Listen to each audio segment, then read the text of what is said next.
Chapter 3. Winston was dreaming of his mother. He must, he thought, have been 10 or 11 years old when his mother had disappeared. She was a tall, statuesque, rather silent woman, with slow movements and magnificent fair hair. His father he remembered more vaguely as dark and thin, dressed always in neat dark clothes. Winston remembered especially the very thin soles of his father's shoes, and wearing spectacles. The two of them must evidently have been swallowed up in one of the first great purges of the 50s. At this moment his mother was sitting in some place deep down beneath him, with his young sister in her arms. He did not remember his sister at all, except as a tiny, feeble baby, always silent with large, watchful eyes. Both of them were looking up at him. They were down in some subterranean place, the bottom of a well, for instance, or a very deep grave, but it was a place which, already far below him, was itself moving downwards. They were in the saloon of a sinking ship, looking up at him through the darkening water. There was still air in the saloon. They could still see him, and he them, but all the while they were sinking down into the green waters which in another moment must hide them from sight forever. He was out in the light and air while they were being sucked down to death. And they were down there because he was up here. He knew it and they knew it, and he could see the knowledge in their faces. There was no reproach either in their faces or in their hearts, only the knowledge that they must die in order that he might remain alive, and that this was part of the unavoidable order of things. He could not remember what had happened, but he knew in his dream that in some way the lives of his mother and his sister had been sacrificed to his own. It was one of those dreams which, while retaining the characteristic dream scenery, are a continuation of one's intellectual life, in which one becomes aware of facts and ideas which still seem new and valuable after one is awake. The thing that now suddenly struck Winston was that his mother's death, nearly 30 years ago, had been tragic and sorrowful in a way that was no longer possible.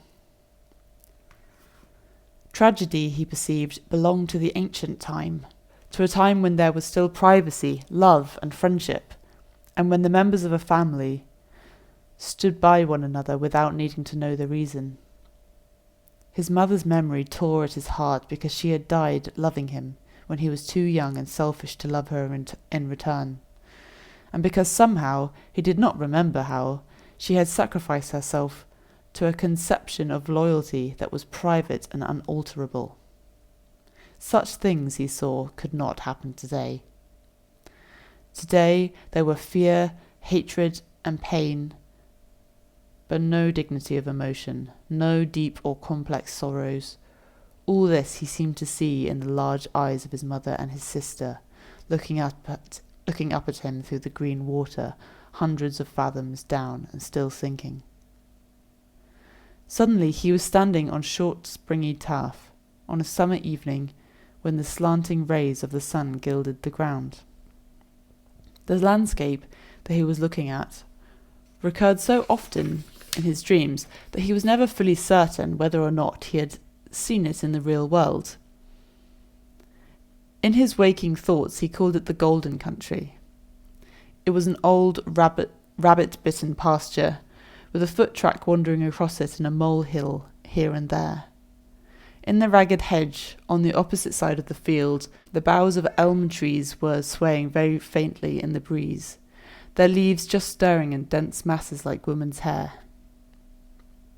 Somewhere near at hand, though out of sight, there was a clear, slow-moving stream, where dace were swimming in the pools under the willow trees. The girl with dark hair was coming towards him across the field. With what seemed a single movement, she tore off her clothes and flung them disdainfully aside. Her body was white and smooth, but it aroused no desire in him. Indeed, he barely looked at it. What overwhelmed him in that instant was admiration for the gesture with which she had thrown her clothes aside. With its grace and carelessness, it seemed to annihilate a whole culture, a whole system of thought, as though Big Brother and the party and the thought police could all be swept into nothingness by a single splendid movement of the arm. That too was a gesture of belonging to the ancient time. Winston woke up with the word Shakespeare on his lips. The telescreen was giving forth an ear-splitting whistle which continued on the same note for 30 seconds. It was 07:15, getting up time for office workers. Winston wrenched his body out of bed, naked, for a member of the outer party received only 3,000 clothing coupons annually, and a suit of pyjamas was 600, and seized a dingy singlet and a pair of shorts that were lying across a chair. The physical jerks would begin in 3 minutes. The next moment he was doubled up by a violent coughing fit, which nearly always attacked him soon after waking up. It emptied his lungs so completely that he could only begin breathing again by lying on his back and taking a series of deep gasps. His veins had swelled with the effort of the cough, and the varicose ulcer had started itching. 30 to 40 group, yapped a piercing female voice.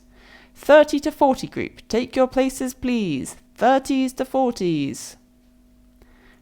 Winston sprang to attention in front of the telescreen, upon which the image of a youngish woman, scrawny but muscular, dressed in tunic and gym shoes, had already appeared. Arms bending and stretching, she rapped out. Take your time by me. 1, 2, 3, 4. 1, 2, 3, 4. Come on, comrades, put a bit of life into it. 1, 2, 3, 4. 1, 2, 3, 4. The pain of the coughing fit had not quite driven out of Winston's mind the impression made by his dream, and the rhythmic movements of the exercise restored it somewhat. As he mechanically shot his arms back and forth, wearing on his face the look of grim enjoyment which was considered proper during the physical jerks, he was struggling to think his way backward into the dim period of his early childhood. It was extraordinarily difficult. Beyond the late 50s, everything faded. When there were no external records that you could refer to, even the outline of your own life lost its sharpness. You remembered huge events which had quite probably not happened. You remembered the details of incidents without being able to recapture their atmosphere. And there were long blank periods to which you could assign nothing. Everything had been different then. Even the names of countries and their shapes on the map had been different. Airstrip 1, for instance, had not been so called in those days. It had been called England or Britain, though London, he felt fairly certain, had always been called London. Winston could not definitely remember a time when his country had not been at war, but it was evident that there had been a fairly long interval of peace during his childhood, because one of his early memories was of an air raid which appeared to take everyone by surprise. Perhaps it was the time when the atomic bomb had fallen on Colchester. He did not remember the raid itself, but he did remember his father's hand clutching his own as they hurried down, down, down, into some place deep in the earth, round and round a spiral staircase which rang under his feet, and which finally so wearied his legs that he began whimpering and they had to stop and rest. His mother, in her slow, dreamy way, was following a long way behind them. She was carrying his baby sister, or perhaps it was only a bundle of blankets that she was carrying. He was not certain whether his sister had been born then. Finally, they had emerged into a noisy, crowded place which he had realized to be a tube station. There were people sitting all over the stone-flagged floor, and some people, packed tightly together, were sitting on metal bunks, one above the other. Winston and his mother and father found themselves a place on the floor, and near them an old man and an old woman were sitting side by side on a bunk. The old man had on a decent dark suit and a black cloth cap, pushed back from very white hair. His face was scarlet, and his eyes were blue and full of tears. He reeked of gin. It seemed to breathe out of his skin in place of sweat, and one could have fancied that the tears welling from his eyes were pure gin. But though slightly drunk, he was also suffering under some grief that was genuine and unbearable. In his childish way, Winston grasped that some terrible thing, something that was beyond forgiveness and could never be remedied, had just happened. It also seemed to him that he knew what it was. Someone whom the old man loved, a little granddaughter perhaps, had been killed. Every few minutes the old man kept repeating, "We didn't ought to have trusted them. I said so, Ma, didn't I? That's what come of trusting them. I said so all along. We didn't ought to have trusted the buggers." But which buggers they didn't ought to have trusted, Winston could not now remember. Since about that time, war had been literally continuous, though strictly speaking it had not always been the same war. For several months during his childhood there had been confused street fighting in London itself, some of which he remembered vividly. But to trace out the history of the whole period, to say who was fighting whom at any given moment, would have been utterly impossible, since no written record and no spoken word ever made mention of any other alignment than the existing one. At this moment, for example, in 1984, if it was 1984, Oceania was at war with Eurasia and in alliance with East Asia. In no public or private utterance was it ever admitted that the three powers had at any time been grouped along different lines. Actually, as Winston well knew, it was only 4 years since Oceania had been at war with East Asia and in alliance with Eurasia. But that was merely a piece of furtive knowledge which he happened to possess because his memory was not satisfactorily under control. Officially, the change of partners had never happened. Oceania was at war with Eurasia, therefore Oceania had always been at war with Eurasia. The enemy of the moment always represented absolute evil, and it followed that any past or future agreement with him was impossible. The frightening thing, he reflected for the 10,000th time, as he forced his shoulders painfully backward, with hands on hips. They were gyrating their bodies from the waist, an exercise that was supposed to be good for the back muscles. The frightening thing was that it might all be true. If the party could thrust its hand into the past and say of this or that event it never happened, that surely was more terrifying than mere torture and death. The party said that Oceania had never been in alliance with Eurasia. He, Winston Smith, knew that Oceania had been in alliance with Eurasia as short a time as 4 years ago, but where did that knowledge exist? Only in his own consciousness, which in any case must soon be annihilated. And if all others accepted the lie which the party imposed, if all records told the same tale, then the lie passed into history and became truth. "Who controls the past," ran the party slogan, "controls the future. Who controls the present, controls the past." And yet the past, though of its nature alterable, never had been altered. Whatever was true now was true from everlasting to everlasting. It was quite simple. All that was needed was an unending series of victories over your own memory. Reality control, they called it. In newspeak, doublethink. "Stand easy," barked the instructress, a little more genially. Winston sank his arms to his sides and slowly refilled his lungs with air. His mind slid away into the labyrinthine world of doublethink. To know and not to know, to be conscious of complete truthfulness while telling carefully constructed lies, to hold simultaneously two opinions which cancelled out, knowing them to be contradictory and believing in both of them. To use logic against logic, to repudiate morality whilst laying claim to it. To believe that democracy was impossible and that the party was the guardian of democracy.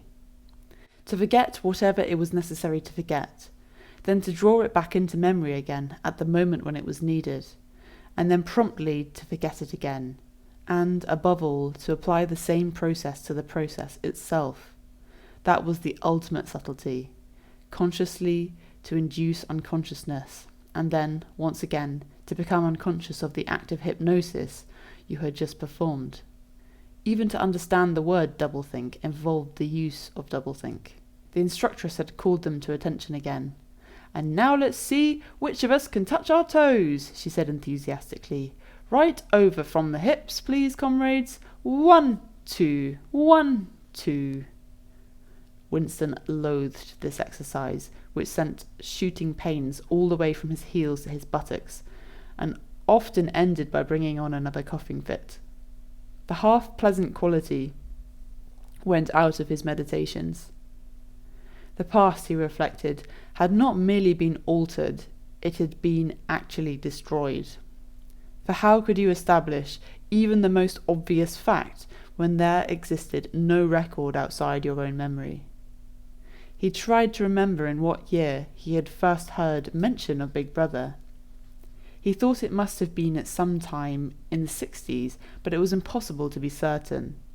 In the party histories, of course, Big Brother figured as the leader and guardian of the revolution since its very earliest days. His exploits had been gradually pushed backwards in time until already they extended into the fabulous world of the 40s and the 30s, when the capitalists in their strange cylindrical hats still rode through the streets of London in great gleaming motor cars or horse carriages with glass slides. There was no knowing how much of this legend was true and how much was invented. Winston could not even remember at what date the party itself had come into existence. He did not believe he had ever heard the word Ingsoc before 1960, but it was possible that in its old speak form, English socialism, that is to say, it had been current earlier. Everything melted into mist. Sometimes, indeed, you could put your finger on the definite lie. It was not true, for example, as was claimed in the party history books, that the party had invented aeroplanes. He remembered aeroplanes since his earliest childhood, but you could prove nothing. There was never any evidence. Just once in his whole life he had held in his hands unmistakable documentary proof of the falsification of a historical act, and on that occasion— "Smith!" screamed the shrewish voice from the telescreen. 6079 Smith W. Yes, you. Bend lower, please. You can do better than that. You're not trying. Lower, please. That's better, comrade. Now stand at ease, the whole squad, and watch me. A sudden hot sweat had broken out all over Winston's body. His face remained completely inscrutable. Never show dismay, never show resentment. A single flicker of the eyes could give you away. He stood watching while the instructress raised her arms above her head, and, one could not say gracefully, but with remarkable neatness and efficiency, bent over and tucked the first joint of her fingers under her toes. "There, comrades, that's how I want to see you doing it. Watch me again. I'm 39 and I've had 4 children. Now look." She bent over again. "You see, my knees aren't bent. You can all do it if you want to," she added as she straightened herself up. "Anyone under 45 is perfectly capable of touching his toes. We don't all have the privilege of fighting in the front line, but at least we can all keep fit. Remember our boys on the Malabar front, and the sailors in the floating fortresses. Just think what they have to put up with.